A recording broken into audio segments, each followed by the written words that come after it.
Hey, John from FatStocks here. In this video, I'm going to go over an actual case study of whether getting an SSL certificate on a site can help with SEO and improve traffic. All right, because I've actually done this on one of my niche blogs. By way of background, on August 6, 2014, Google announced that it would basically give some form of ranking importance in the search engines to websites with an SSL certificate. In other words, they'll enjoy an advantage, all else being equal. All right, what really an SSL certificate does is it just makes your site an HTTPS protocol instead of the HTTP. Now, this is the first site I've ever done that, and the only reason I did go ahead and do it is because Google made that announcement, and I wanted to see whether I would really enjoy basically more traffic at the end of the day. So I set out and did that.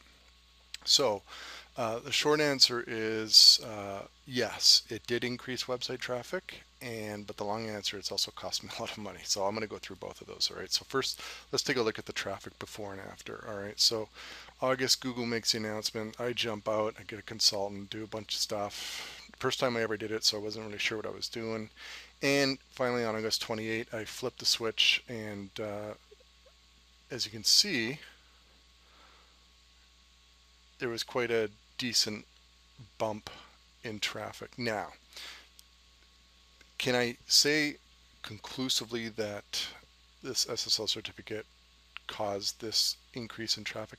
I can't say 100% certain, but it's the only change I made at that time. All right, and obviously I was in a traffic trajectory at the time, but I can't help but think that the SSL certificate actually contributed to an increase in traffic.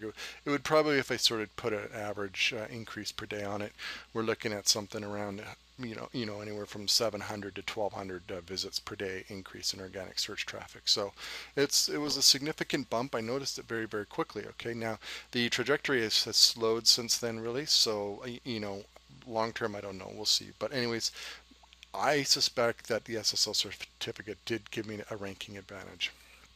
Okay, but at what cost? Okay, now I don't mean for all of this to freak you out and say there's no way I'm getting an SSL certificate, because I'm in it for the long run. I haven't removed it, okay, but it has cost me a significant amount of money. And the reason I say that is I had ad networks. I was using various ad networks on my site that, because their ads, the code, weren't SSL friendly or compliant, I had to remove them. And the three of them specifically were. I don't mean to out them. It's just I know all three are going to be working on it, so that's why I'm not too worried about it. But I had Gum in image and ads, and they were doing about $50 a day. Vibrant Media, $8 a day. I was in text only.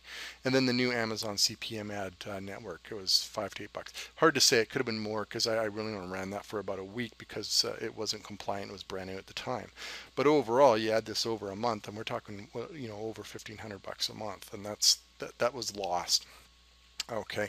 Now that said, it may have increased ad revenue from the two that remain, and that's AdSense and Media.net, and both of those are SSL compliant. So if you just run Media.net and or AdSense on your site, it's no problem. They work just fine with SSL certificates.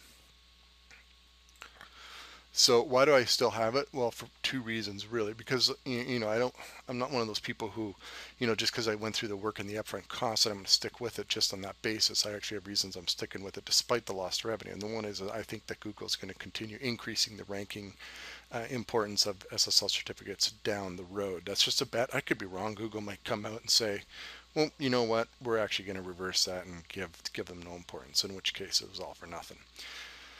I'm also betting that the advertisers that I had to remove will actually come up with codes that'll work on an SSL certificate site. So when they do that, I'll be able to add them on. So yeah, I'm losing revenue right now, but down the road, I'll be able to get that back. So it's a long-term bet.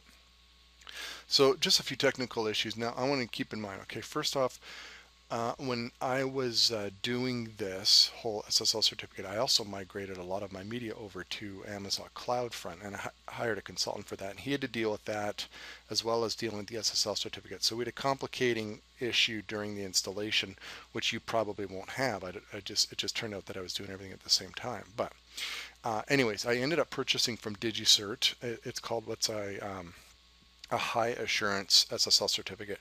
My understanding is, and then GoDaddy has a standard which is a low assurance, and my understanding is that the two don't really make a difference with respect to the Google search engine's importance. Okay, So I probably could have gone with the less expensive, but I will say DigiCert is just fantastic. Their customer support is second to none. So it's up to you. I like DigiCert. I'm sure GoDaddy does a fine job as well. Okay, now here's some parameters I looked at. Now keep in mind this is because I had a site with a lot of media on the Amazon cloud front, and these are the requirements here. Now I'm not even going to pretend to know what any of this stuff means. I set it out here. You can pause the video and take notes and take that down. My understanding is, because I actually contacted GoDaddy about it, their standard certificates actually meet all these criteria, and so did DigiCert. So I would double check with any provider with these, and I'm not even going to go through those because that's just what was suggested to me. I don't even know what any of that means. All right. So how did I install it? Well, actually, the installation is pretty simple. All right. What the process is a little bit convoluted. First, what happens is you purchase it from the provider, GoDaddy, DigiCert, or any other, and then what you do is you tell your web host, I'm going to install an SSL certificate, and then what they will do is they'll provide a form to you which you give to your SSL certificate provider. They will provide the information that completes that form, and that form is then sent back to your web host, and then they'll be able to install the SSL certificate on your website. Now, I use my web host did it for free. It's a Synthesis, but I don't know whether like Bluehost or HostGator will do it for free or whether they do it for a fee. I'm not sure. You'll have to ask up front. Okay, so and I suspect if they charge a fee, it's not going to be that big of a fee. All right, and if that doesn't work, then you may have to hire someone to do it for you. So I also encountered issues that were unanticipated. This is the first time I did. I didn't know what I was doing. Like I already said, I was already migrating to Amazon CloudFront, so you probably won't have that same issue as me. But there are other issues, and the key thing is this, okay? Every element on your site, whether it's an opt-in form or an image or a widget or anything that's on your site, ad, anything, what it needs to do is it needs to work with the HTTPS protocol. Okay, so like your image source would normally be HTTP, but you got to switch it over to HTTPS, and it still has to work fine.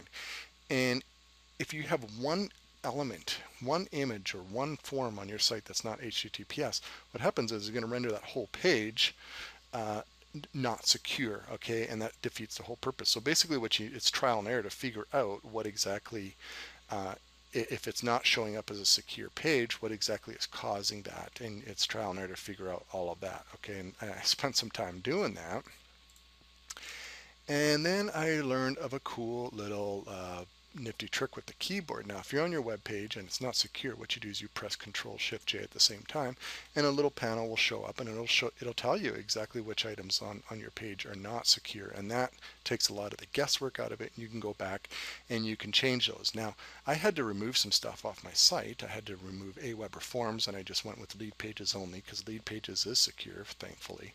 And so you have to make some changes. I had to remove some ads off my site because they weren't secure no matter what I did. So you may have to remove some functionality off of your site and be prepared to do that. And if you're not prepared to do that, then you probably don't want to get an SSL certificate. Now, ultimately, once I sort of got down that road and I was doing all this guesswork and trial and error, I just had enough. It had been a couple of days, and I was like, there's got to be somebody who can help me out with this. So for $69, I hired WP Curve, and they help with a lot of coding issues with WordPress, and they were fantastic.